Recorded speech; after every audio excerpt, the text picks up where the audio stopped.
No, my name is Roundtree, your president and CEO of We Management Services, author of the book Credit is King. If you have not gotten this book, I'm telling you, it's a lot of good gems in here. Been getting a lot of good response, a lot of good feedback in regards to the book. And, I always tell people it's really not a manual. It's more so just a guide that gives you some information on, credit, what is credit, what makes up a credit score, how to maintain your credit, dealing with creditors, how to deal with late payments, student loans, the top credit card sins, and then it even has a glossary at the back along with some sample letters. So make sure you go and pick up a copy of the book, Credit is King. You can go to Amazon. And if you do go to Amazon, make sure you go ahead and leave a comment for the book.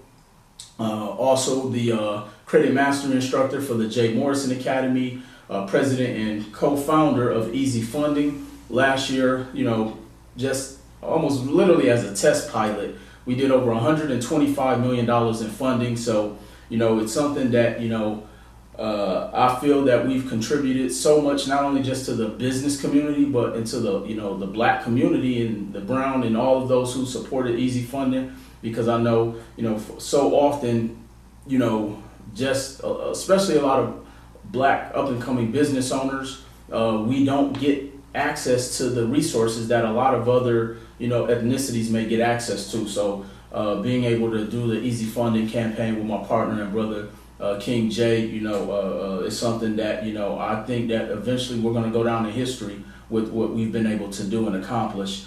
Let me see. Also, one of the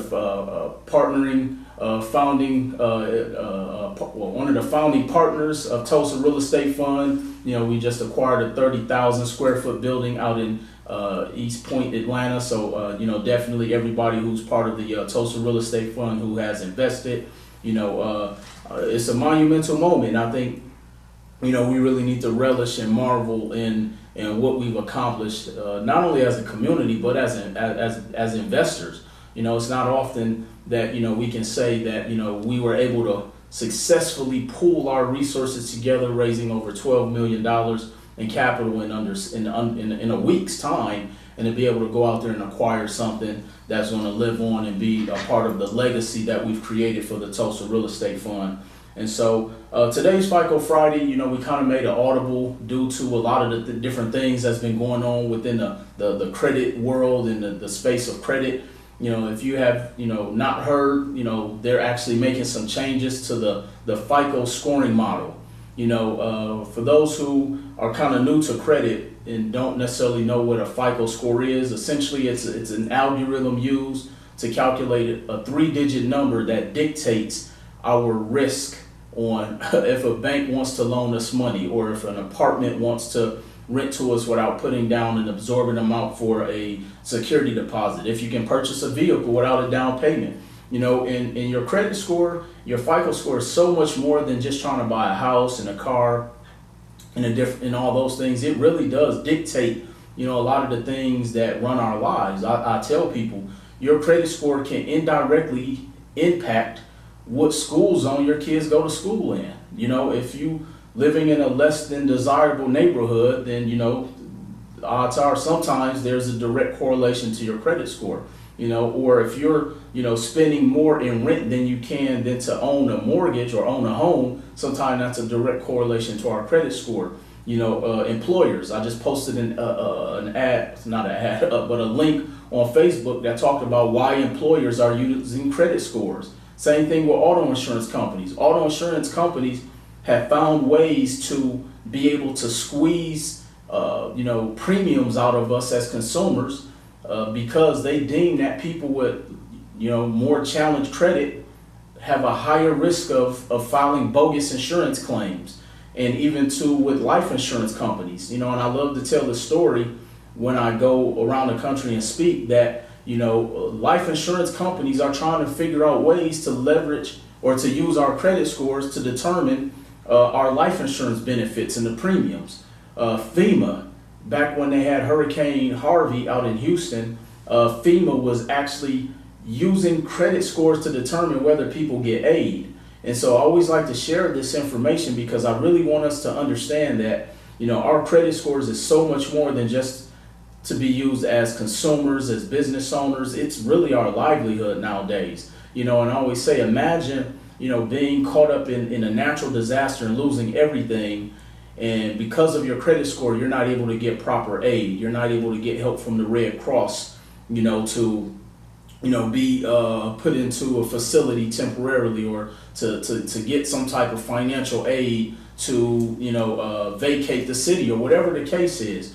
Our credit scores determine so much of our livelihoods. Having bad credit is brutally expensive.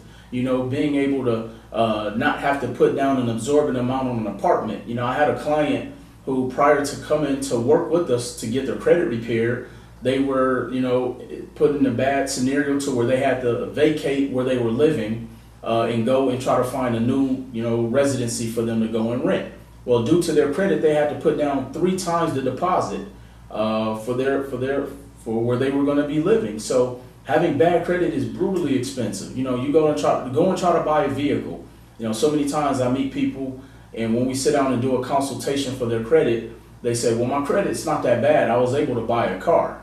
And I'll let them know, well, you can buy a car with a 500 credit score. It doesn't mean that your credit was good. It just means that they are going to gouge you when it comes to that 29% interest payment. They're going to, make you put down 20% on the vehicle, or you have to go to a buy here, pay here dealership, which means that the dealership will finance the vehicle. And if you are late by 1 day, they are coming to repossess the automobile. So there's so many different traps that are put in place for us as individuals when we have bad credit, when the absorbent amount that you're using towards the fees and interest rate you have to use to acquire things with that bad credit, invested in restoring your credit, whether it's going through a credit repair process, whether it's picking up a book, going online, and just educating ourselves. And not even just from the standpoint of repairing your credit, but credit should be one of the most fundamental things that we are all educated on, not even just for ourselves, but for our families. We did a webinar when I was in Atlanta last week talking about the top 10, strategies that are guaranteed to help you build wealth and make millions in business. And out of those 10 steps, we talked about 5 that were all credit driven. And I tell people, if you learn the fundamental principles about credit, understanding that credit can always be rebuilt, repaired, and restored, understanding that you can leverage someone else's credit to have them become a credit investor, understanding you can, help to build your children's credit at a very young age to when they become an adult that they have strong credit, even understanding just different credit strategies, and different things like that. I'm telling you, when you learn the fundamental principles of how to actually just, dissect and leverage credit properly, I'm telling you, not only does it make things that you are trying to acquire from an entrepreneurship or a business standpoint that much more, simplistic, but I'm telling you, you have a new set of rules to operate in this game that I call life, which, I always say that credit is really a game, which is no coincidence why I have a chess piece on the front of the book, because it's really all strategy. Think about it from a high level standpoint. When I was in Atlanta, we were driving around and I'm seeing all this different development that's going on within the cities. And I want to say shout out and salute to the Jay Morrison fan page on Facebook. Normally we're on the Instagram page and the Easy Funding page, but we're going live on Facebook today. And I'll definitely try to get to as many questions as we have in this hour. But we were driving through Atlanta, Georgia, and I'm seeing all of this development taking place within the city. And one of the things that, we have to realize is that this development wasn't something that they worked on last week or last month or even last year. These are developmental plans that they had 5-10 years prior. And so if we're trying to position ourselves to get to that next level in life, whether it's financially, business-wise, career-wise, or whatever, we got to start planning today for the next 5 to 10 years. It's so much bigger than trying to say, okay, this is what I want to accomplish next month. Yes, I do agree. We do need to have micro goals, but what's your macro goal? What are you what are you doing to position yourself so that you can sustain whatever it is you plan on accomplishing in 2019 for 2020? 2029 or whatever. So understanding is so much bigger than just, the immediate goal. We're getting excluded out of these different developments because of the lack of preparation that we've gone through, or the lack of information. That's why, I made a commitment to bring to us every single Friday, 5 p.m. Pacific, 8 p.m. Eastern is FICO Friday, so you guys can get some information. Hopefully this information is of value. And what I would need everybody to do, especially on Facebook, I need you guys to share this page, to share this video. And I want you guys to drop in the comment section if these FICO Fridays have even been beneficial. And also, send a couple shout outs and let me know what you want some of the next and upcoming topics to be about. But definitely make sure that you're sharing this video and this page. You guys got to excuse me. I think I got sick when I was in Atlanta. The weather out there was bipolar for real last week. So let's go ahead and jump right into it. The Ultra FICO scoring system. What is it? How does it benefit us? You have some pundits out there saying, hey, it's the best thing since sliced bread. You have some people saying it could hurt us. You have some people don't know what it is, But more importantly, before we talk about the Ultra FICO scoring system, let me set the precedence on, the FICO model, period. So in the past, they've tried to come up with other FICO scoring models. One of the first ones, especially since I've been in the space of credit, was the Vantage score. It was supposed to be a much more, as I call it, stringent way of how lenders, dictate and assess risk with the credit scoring model. It actually had different scoring model numbers. It went up to, I think, a 950. And it didn't really catch on, and with the Vantage score, 700 was actually considered, okay, just kind of like right now, a 650 to a 680 is just like fair. I mean, you really aren't considered good credit till you get to about a 710 to about a 720. And so with the Vantage score, it was trying to make the credit scoring model a little bit more stringent. And this actually took place a little bit before the whole housing market crash, when they were just giving money to anybody.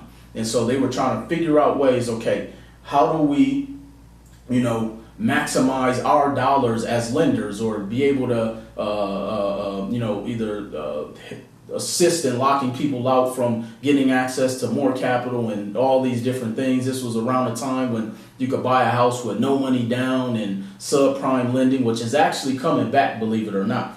And so it didn't really take off the way they wanted to. Maybe about 5% of lenders use Vantage scoring. You may have some out there that still do pull the Vantage score, but nobody's using Vantage. Then they came out with FICO 9 around 2016. What the FICO 9 scoring model was supposed to be was more so with paid off collection accounts and medical bills, how they were supposed to not as much included into, the decision on, whether they were going to approve someone, meaning that understanding that most people have medical debt. And medical debt at one point, was one of the top reasons a lot of people were filing bankruptcy.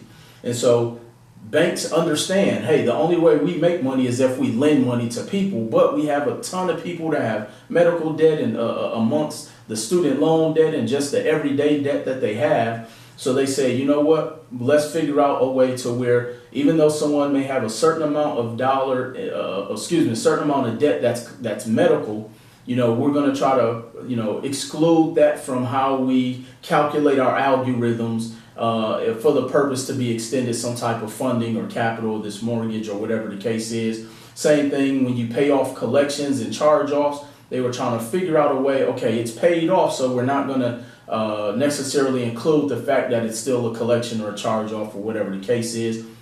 That tanked completely. I mean, nobody really used the FICO 9 scoring model. Even now, the one thing that actually did come to fruition is that, they stopped reporting public records as far as tax liens. But outside of that, the FICO scoring model system completely bombed, and everybody still, uses the FICO 8 scoring model system. So which leads us up to now. What they're trying to do, they've created this whole new Ultra FICO score and a couple different things what it does. So essentially what the Ultra FICO scoring system is going to do, it is going to take your credit score, your personal actual FICO score, and then they're going to also look at your banking habits, meaning your savings account, the amount of cash you keep in the bank, your checking account, any money market accounts, anything that you have money tied to an actual banking institution. They're going to look at your behavioral money patterns and how you utilize the money in the banks that are in all banks, not just large banks, mom and pop banks, black owned banks, credit unions. Is going to assess the risk on our banking habits. Now that could be a good thing for some, and it could be a bad thing for some. And so the first couple of things on why I think it could be a bad thing is one is that when Equifax had this huge, big, data breach about a year ago, which by the way, they just kind of brushed that up under the rug. Nobody is seeming to talk about it, how people are still being affected by the Equifax data breach, unless you came to We Management and we repaired your credit because of it. But one of the things that I sat back and I thought about is, think about the exposure that we run when people are going to have access to our banking information. So one of the things when people are trying to get business credit is that you have the ability, when some banks allow you to do what's called stated income. Now with being able to go and use stated information, most people or business owners like to go that route because it minimizes their exposure. They don't want to, expose what their actual balance sheets are consisted of, and then there's many different reasons on why that's the case. That will be a whole nother FICO Friday we could talk about. But from a Ultra FICO scoring system, the exposure alone could potentially be an issue. At least from the way that I look at it, it would be, because then does that take away being able to do stated income? When you're a small business owner and you're getting ready to go and try to get a $50,000 line of credit where you don't have to show any financials and you can use projected income, but then now they're able to go and look into your bank account and see, oh, you don't have nowhere near close to that. Your business has only had X amount of dollars deposited over the course of this 12-month window. So we're going to only give you $10,000 as opposed to the 50 or whatever the case is. So one, it definitely could create some level of exposure. But then not only just the exposure from that standpoint, the other personal information. Does it expose people getting access to our account information? Does that causes more information for, breaches for bank account hacking? I mean, there's just a rampant of things that I could think of in the level of exposure in regards to this Ultra FICO scoring system. One is so the biggest thing of what they're trying to do is the score driven along with risk assessment, along with your cash accounts, checking and savings, and money market accounts. Now, how could this impact us? So I posted an article again on Facebook today that talks about how this could actually be something extremely detrimental for a lot of us in the black community, because think about it. If they're saying that they're going to be, looking at the assessment of checking and savings accounts and the amount of cash and money market accounts, when statistically most African American families, most black families, most black owned businesses, we're going to exclude businesses. Let's just talk about the families here. Have $500 or less in savings. So imagine you having a 720 credit score, but not being able to get access to the proper amount of credit, or being pre-qualified for the maximum amount for that home, or whatever the case is, because they're going based off of your account information. Now, granted, if that's the case with the amount of money you may not have in the account, so some may say, well, maybe they can't afford to make that purchase, but the banking information shouldn't be the driving derivative of that. Because there are certain scenarios where you may have a co-borrower, you may be gifted some money or somewhere from a family member. So I would not want ultimately what my bank account states, you may have access to another bank account that you may not be on from a spouse or whatever the case is. So there's so many different ways on how that can negatively impact us. And they talk a lot about how, this could potentially hurt millennials. A lot of millennials do not like to use banks. So imagine, you're doing 6 figures a year and you have good credit or great credit, but because of your lack of faith in the financial institutions, and I get it, that you aren't able to get access to credit. And so it's just, a couple different things and challenges that I see that this could potentially pose. Now, on the upside, because I always try to look at the both ends of the spectrum, glass half full, glass half empty type of thing. So now one end of the spectrum, they're saying that it can actually open up the lending pool. And what do they mean by that? Meaning that someone may not have as good credit, but their money management skills are on par, which means they can go and get their FICO score ran, and then they go and run the ultra FICO score and see, okay, this person has good banking behavior. We'll go ahead and extend credit to that individual. So that's one potential upside that I do see. But then we don't know what the gauges are. They really haven't given all of the details. But just in layman's terms, what is the ultra FICO scoring system? Essentially, it's where they're going to assess the risk of our money management that is tied to our banking information. Now, and it's interesting when this ultra FICO scoring system news dropped. For those who are familiar with the website NAV, NAV.com, N as in Nancy, A as in Apple, V as in Victor, NAV.com. It's no shout out to them, but they have a really good product. What they do is they allow you to go and see your personal credit reports along with your business credit reports. So you're able to see your Dun & Bradstreet, your D&B profile, along with your Experian business report, which is extremely important when you're looking to see where you're at with your credit and whatnot. And so a few months ago, I remember logging in to my NAV account, and it said that I can pull my bank credit profile rating to see what my lendability is from a bank assessment standpoint, with just based off my banking, behavioral patterns, meaning how much money do I keep in there? What's my running balance daily? How often do you get overdraft fees? All those different things. And I didn't pay attention to it. I didn't connect it just because I didn't want that type of exposure or having that much of my information out there to this third-party company. Plus, it was something new, so I didn't want to link my information to it anyway. But once I saw that, I kind of knew that there was going to be a shift or a change in the way banks do things.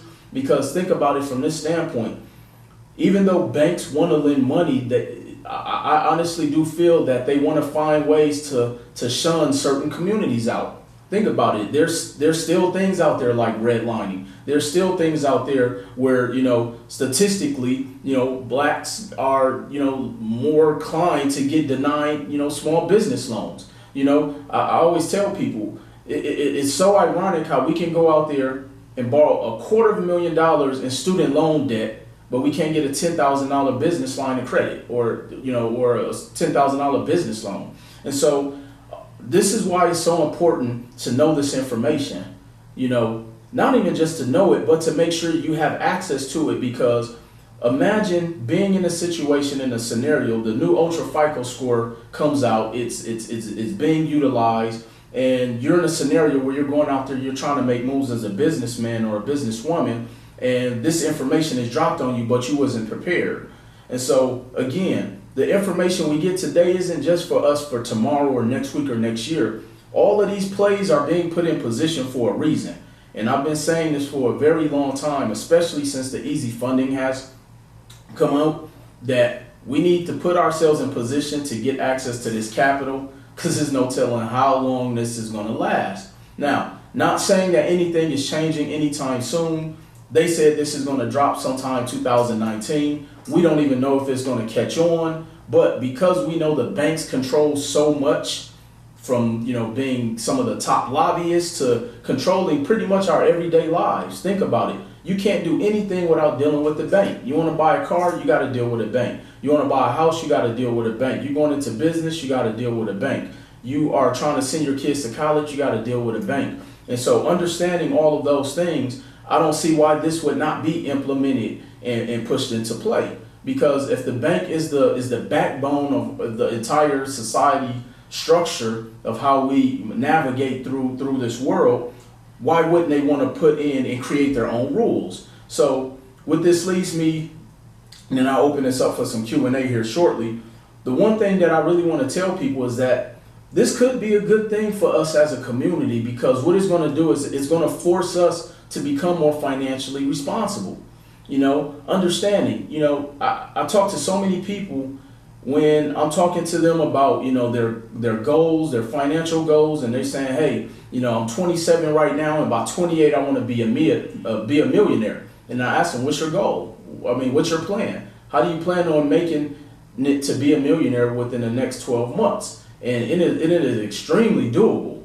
But once we kind of peel the layers back of the onion and we start finding out that, their money habits or their money behavior is not in sync with what it is they're trying to accomplish. When I sit down and I'm speaking with someone and they're saying, hey, I can't afford your one-on-one real estate coaching, Will. I can't afford to do this. And I always challenge them. I'm saying, you know what? You can't afford not to, because we don't want to sit down a year from now and you're in the exact same situation due to a lack of saying that you can't afford. What you should be saying, because I believe that your mind, speaks things into existence. If you continue to say you can't afford something, then that's going to be, what you've destined to create. If anything, I'm going to say, how can I afford that? And one of the most basic instrumental things that you can do to find out is creating a budget. You'll be surprised how much money we waste on television. I sat down with a client, his cable bill was $310 a month. I'm like, first of all, what are you watching for $3,600 a year? That's the first thing that went through my mind. How much money do we spend going out to eat every single day? If you live in no knock against anyone who lives in a studio apartment, but if you have a 65-inch television, I mean, that could be money going towards helping you build your dream.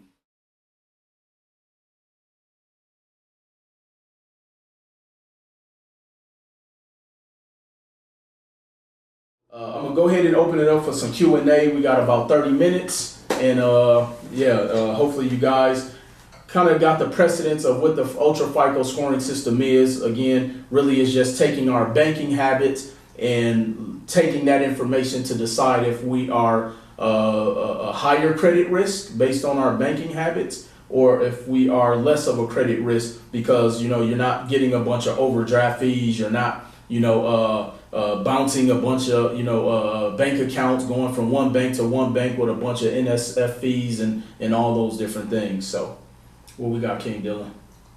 You have got a few things. Let's see what we got on IG. Unless it's on Facebook too. And why we getting the questions together, I got a salute to one of my coaching clients, Donald Gorey.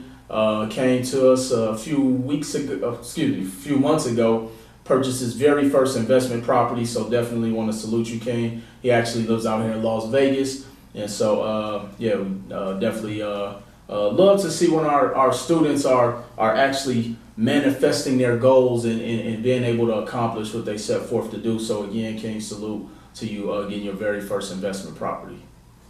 Do you foresee a lot of banks using this in the mortgage industry? Absolutely. The mortgage industry is probably where it's going to be utilized the most, because for one, it could be a creative strategy for them to do more lending. And then also keep in mind, a lot of banks are bringing back the no money down or the stated loan programs. So this could be a way for them to, to mitigate their risk when they're doing those stated loans, meaning that, hey, when we first did the stated loans, back in 2005 and 6 and all of that, you could literally come to us, put down whatever income amount you wanted, and we didn't even check to see if you had the money in the bank to make the payments. Whereas now it's going to be able to help them mitigate their risk. So I do personally foresee more banks utilizing this and leveraging this for mortgage related lending. Will, who out here does repair services for check system and LexisNexis when it comes to banking mistakes? Very good question. So the question was, who does repair for LexisNexis and check systems? For those who don't know what those are, check systems, it's similar to like a credit bureau for your banking. And that's a very good question, actually, because check system houses every single piece of information with every single bank that you've ever done business with. One of the things I actually recommend you do is first go pull your check systems report and go to CHEX, X is in X-ray systems.com. Pull your check systems report, see if you are in check system. And it's actually one of the easier ones for you to dispute yourself, especially if that information is has a little bit of history towards it. And you can also shoot us an email, support@wemanagementinc.com, or send me a direct message, and I can get you some information on disputing your check systems. When it comes to LexisNexis, it's not much on there you can really dispute. They won't even take your solicitation. You can opt out of their different, systems for them to be able to suppress certain information. But for those who don't know what LexisNexis is, they are literally the big brother. They house all of our information to every address you've ever lived at, every company you've worked for, every bank account you've ever opened, your income, all that information. But you can go to LexisNexis and opt out of them showing a lot of your public records and public information. Will a recent bankruptcy hold someone back from getting funding through your funding program? Yes, a recent bankruptcy can and will. So for those who don't know, you can dispute a bankruptcy, successfully have it removed from your report. Now, it can still be on the LexisNexis, but most banks aren't pulling LexisNexis reports. So you can. Now, if you have a bankruptcy that's a little bit more seasoned, I still recommend you get it disputed, because remember, all credit can be rebuilt, repaired, and restored. Just remember the 3 R's, but you can still get funding with the bankruptcy once you go through a successful round of credit repair to get that removed off of your report. I want to purchase a home soon, and when I checked my credit score with the realtor, I was told I cannot get a loan because I do not have any credit. So I'm like, can somebody make not having bad credit make sense to me, please? I don't have any credit, which I thought was a good thing to not owe anyone. But it seems as if I'll be penalized more for not having credit. Very good question. So having no credit is equivalent to having bad credit, believe it or not, because you haven't shown any responsibility to the bank. Remember, banks are assessing everything off of risk. Now, going back to the ultra FICO score, this is where they're saying people who have ghost files, meaning no credit, could benefit them. Meaning, if you don't have anything on your personal credit report, but then they go and look at your banking behavior, they're saying, and again, this is all hearsay, we don't know how they're going to implement anything yet, that they can extend people credit in that potential type of scenario. But particularly in your particular instance, one of the things that I would do is I would recommend that you become an authorized user on someone's credit, which will then activate your credit file and then begin to show some type of credit information. And then it'll also give you a score. And then from that point, you want to start getting, because typically you need to have at least 2 to 3 trade lines reporting on your credit profile in order to be approved for a mortgage. So start with an authorized user, maybe 1 or 2. If you would like more information about that, send us a direct message, and we can put together a plan to help you get in position to get that mortgage. But the good thing about having a ghost file is that you literally can be in position within the next 30 to 60 days. How can we improve that banking score? Who does the repair? The banking score is based off of your banking habits. It's really nothing you can do. It is something you can do. One, that's where we're going back to making sure you have a budget. And this is the thing I learned very early in my entrepreneurial journey, and just in life period, as I got mentors who taught me about money. So now, if you make $100,000 a year, that doesn't mean you bring home $100,000. First of all, you got to account for taxes. Taxes are going to be about 30%. So off top, you got $70,000, not $100,000, which means we have to stop living off the $100,000 because you're only bringing home 70. Then you got to account for all your bills and expenses, and usually your living is typically about 30% of your income. So now you're down another 30% from the 70, which takes us to about 49%. So now you're at about 49% of your income. 49,000 of your income. So now you have to live the rest of your life off of that $49,000. So understand that a lot of it boils down to our budgeting and where our money is going. We'd be surprised. Like one day I was going through and just doing an audit, and I was surprised at the amount of subscription-based things I was subscribing to. $10 here at Netflix and $14 here for, Tidal, and, not saying that was the exact dollars, but, just taking the inventory. Again, how often are we going out to eat? What is your, clothing budget look like? So the first step to improve your bank rating is go and do an audit of the last running 90 days and find out where your money is going, and from there, not saying you still can't go shopping and go to the movies and take vacations, but create budgets for those things, create bank accounts. One of my good mentors and friends, Beyond Win, he taught me a long time ago, he creates a budget for everything he wants to do. He has a watch budget. He has a budget for his wardrobe. He has a budget for traveling. And he has these different bank accounts, and he puts money aside for all those different things. So just becoming more financially, responsible, that's how you can, improve your banking score. Will this include business bank accounts or just personal accounts? They're just saying banking, period. So when they said checking, savings, cash, money markets, I would almost assure you that is going to be based off of business and your personal accounts. Anything that you're attached to, which kind of piggybacking off of that, think about this. Nowadays, they run your credit for a bank account. So again, things usually just don't happen overnight. They've been kind of setting us up for all these different changes coming down the pike. And so nowadays, you have to give your credit information just to open up a bank account. And so it's no coincidence, that these things have been coming down the pipe for a while. Will being married be considered with this new system? What was that question again? Will being married be considered with this new system? I'm not sure I understand that. Rephrase that question for me, family. How would this affect getting business credit, and how can we get around this ultra FICO?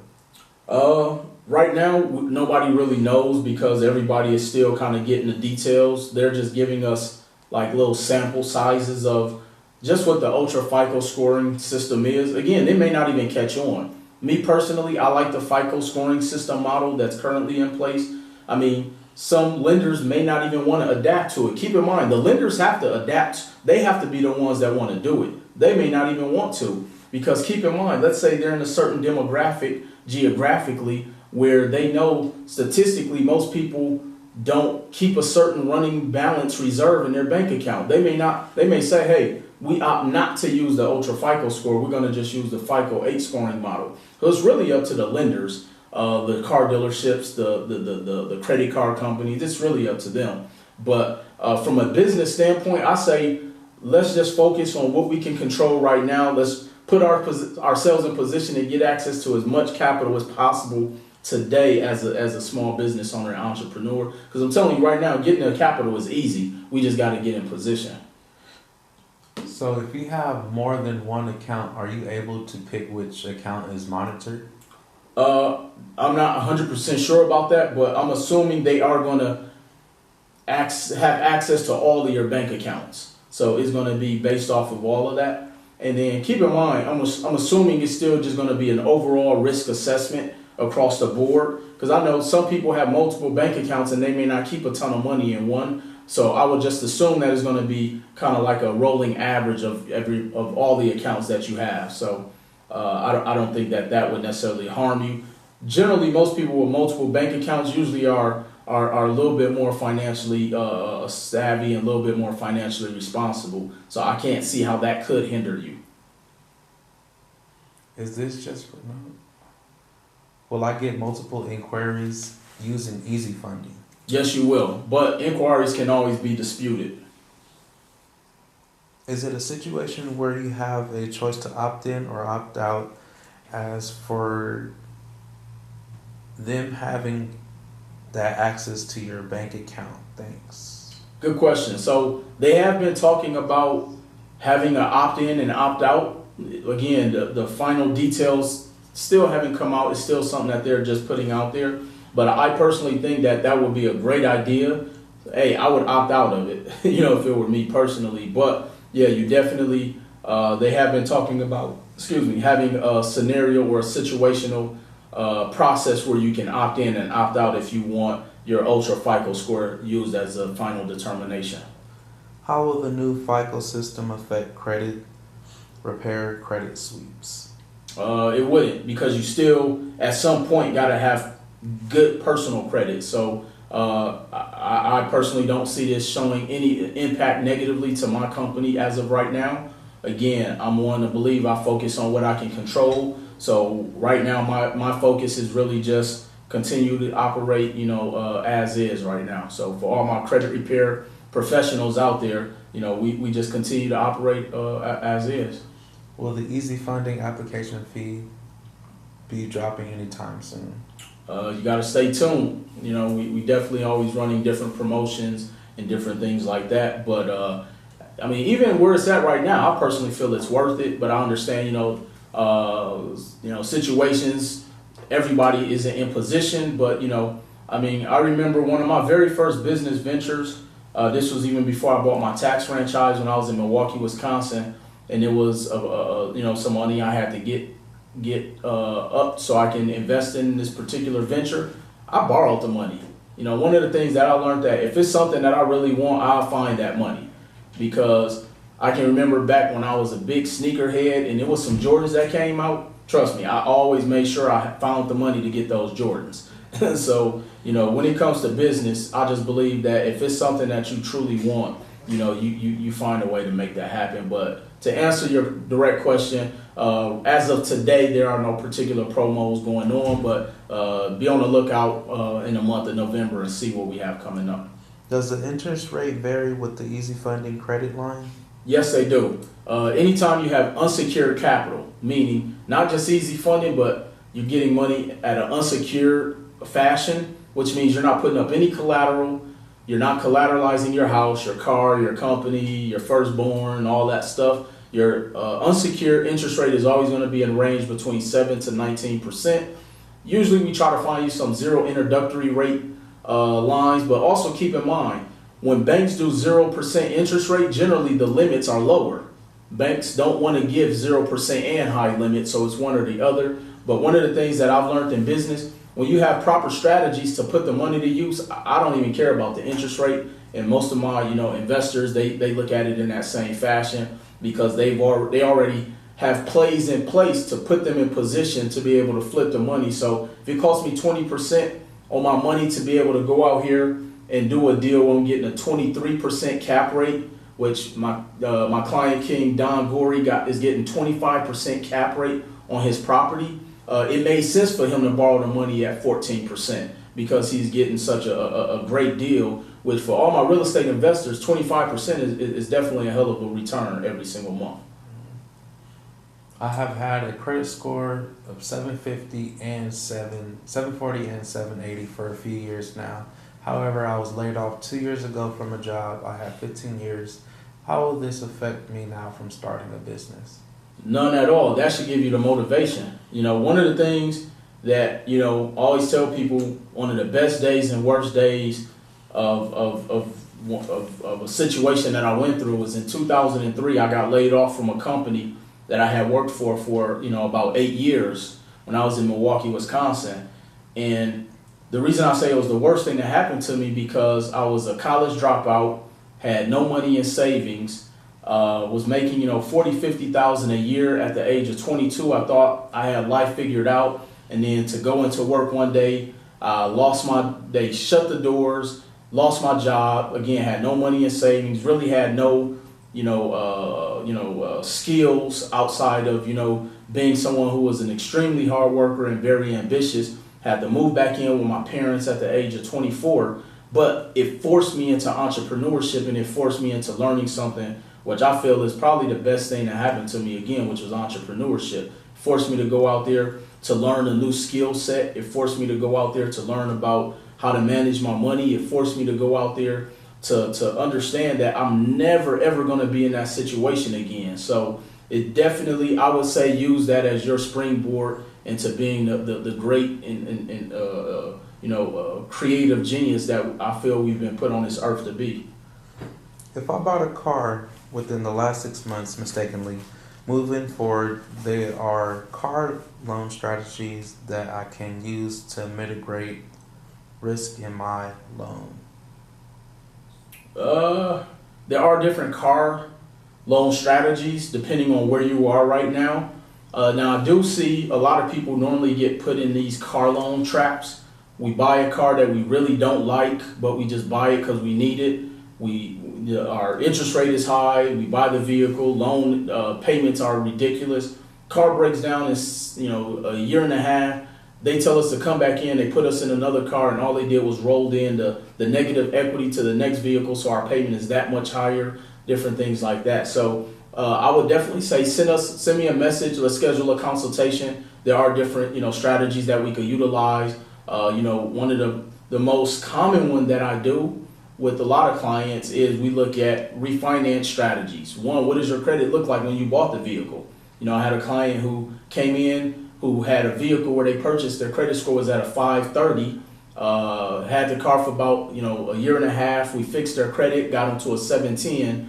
Not only did their payment go from 427 down to 273, but then it saved them a ton of money, cut some years off the loan, which then also saved them some interest. And so there are different strategies even outside of that, but I would say send us a message. Let's get a consultation scheduled.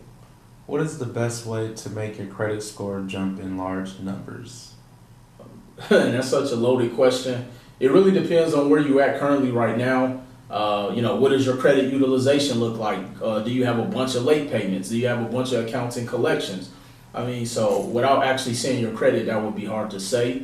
But I would say definitely first start with educating yourself on credit. Hopefully you pick up the book, Credit is King, and you put a review on Amazon.com. And then if you do want to schedule a consultation, feel free to reach out to us and we can get you scheduled for you. We can give you a credit assessment of your credit reports.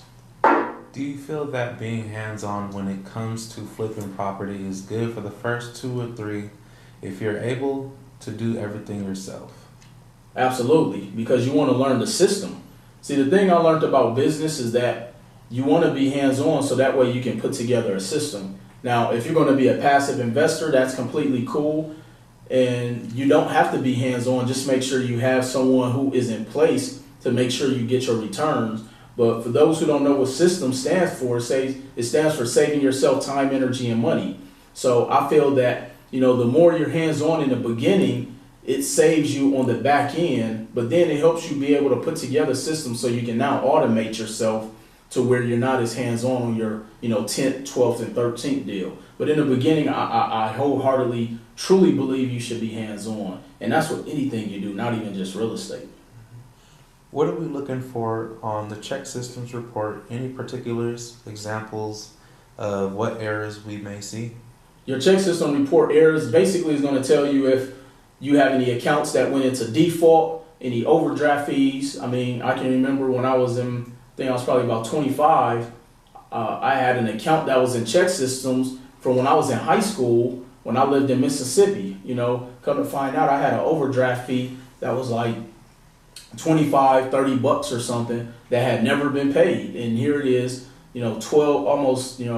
10 years later, 10 plus years later, and it wasn't that much later. But come to find out I was in check systems from a bank account that I didn't even remember. So just for peace of mind, I feel no matter, even if you have great credit, you pull your check systems report because you don't even know if you're a victim of identity theft. with all of these data breaches, our information just, kind of loosey-goosey being out here. I mean, the IRS had a data breach 2 years ago, so definitely pull your check system report, and it will let you know if something is negative on there. Now, if there's nothing negative on your check system, generally it'll be blank. So it's not really anything that you have to look for, because if it's bad, it'll tell you if it's bad on there. Will it benefit you to have one bank account instead of two with this new system, or will they just review your account even if I join with somebody else? I don't think it's any good or bad reason for you to have just one account. I mean, most business owners, especially if you're an entrepreneur, you are going to have multiple bank accounts.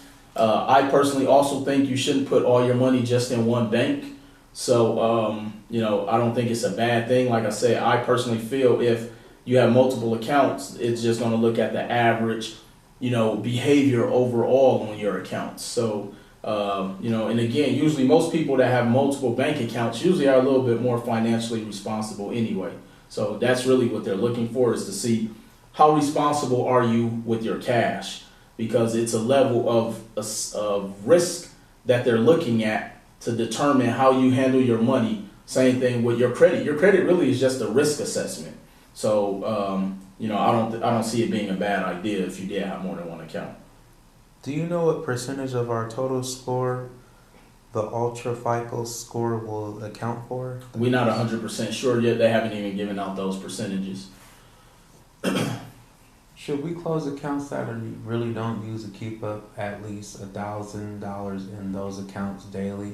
Would that be a good idea? Very good question.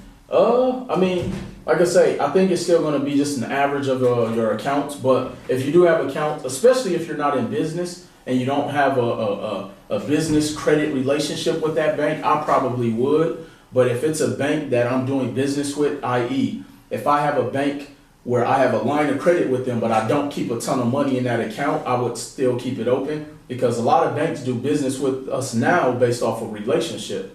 And so that would be the only reason I would keep that account open. Do you believe this is being considered because of the information you are waking us up to? Trust me, I wish my voice was that powerful, but I really do, in my heart of hearts, do think that the further we come along as a culture, as a community, that things will continually change. And I think that's why, and this is why I'm so passionate about us learning about this information, because it's important that you always understand how to pivot in life. One of the things that I learned a long time ago is that, I can remember when I moved to Las Vegas, and I moved out here, didn't know anyone, had $500 to my name that I borrowed in a grocery bag full of clothes, well, a garbage bag full of clothes. And things didn't go right away, but because my mindset was so different because of what I learned before I moved out here, I understood how to maneuver in undesirable situations and scenarios. And so I think that the more we expose ourselves to information like this, it gives us a different type of mindset to game plan. So if we do got to call an audible, we're already positioned for that. And so I think, let's just continue to level up and learn this information. And no matter what they throw at us, they can't stop us, because we're going to be prepared. And that's really kind of my mindset. So I'll go ahead and take one more question. We got 5 minutes, and then I want to do a closeout and just let you guys know what, how we can help you become more financially astute and responsible. How do you obtain trade lines? You could purchase them. You can ask a friend, a family member. Just make sure that that trade line has less than 10% balance, no late payments. It's in good standings, and all that good stuff. So family, again, I want to thank everybody who tuned in to the FICO Friday today. I promise y'all that they are going to start to be up on YouTube. If not, I'm going to give y'all all my cameraman's number, and y'all can blow up his phone line, because we are going to get this information on YouTube, so you guys have a point to where you can come back and revisit this information. And so, like I mentioned, family, look, I just want everybody to make sure that they constantly are, prepping themselves financially. And I really think that this is just a play that's forcing us to be better. You know, let's get educated, you know, book those consultations, you know, let's educate ourselves about credit. Let's educate ourselves about building wealth. You know, like I say, I've been in the exact shoes where everybody on the other side have been, you know, and I always tell people that there's really no excuse for any of us. We just got to go out there, continue to be great at, you know, what God has put us on this earth to be. Let's continue to use our creative genius, as my brother Beyond Wind always say. And again, let's take this information and make sure we're educating our circle, educating our friends, our loved ones, and understanding that everything that we need to create wealth is literally at an arm's reach length. It's literally at our fingertips. We just got to go out there, get the information, and not just get it, but then actually apply it. So family, I appreciate everybody. Make sure you go to my YouTube channel and subscribe at Mr. Will Roundtree. Make sure you go on and purchase the book Credit is King. I am going to be releasing another book soon. My goal was by the end of December. So I got a lot of things I got to do to make sure that happens. And again, make sure that you go to the J. Morrison Academy, sign up for our Wealth Academy, where we have our one-on-one coaching. If you're trying to be a one-on-one real estate coach with myself and my team, where we're going to teach you high-level credit strategies, we're going to teach you how to leverage your credit to not use your own capital, how to deal and negotiate with banks, all that good fun stuff, to where you can be like Donald Gordy in 2 months closing your first real estate deal. So I appreciate y'all, family. Tune in next week. I will have a special guest. I'm actually going to try to have a special guest every single Friday in the month of November. So tune in FICO Friday every single week, 5 p.m. Pacific, 8 p.m. Eastern. And continue to share those videos, Facebook fan page, on my brother King, Mr. J. Morrison page. I appreciate y'all. Love y'all, family. And I'll see y'all next week. Oh, and shout out to my brother King B for the t-shirt this week. I appreciate that. All right, peace, family.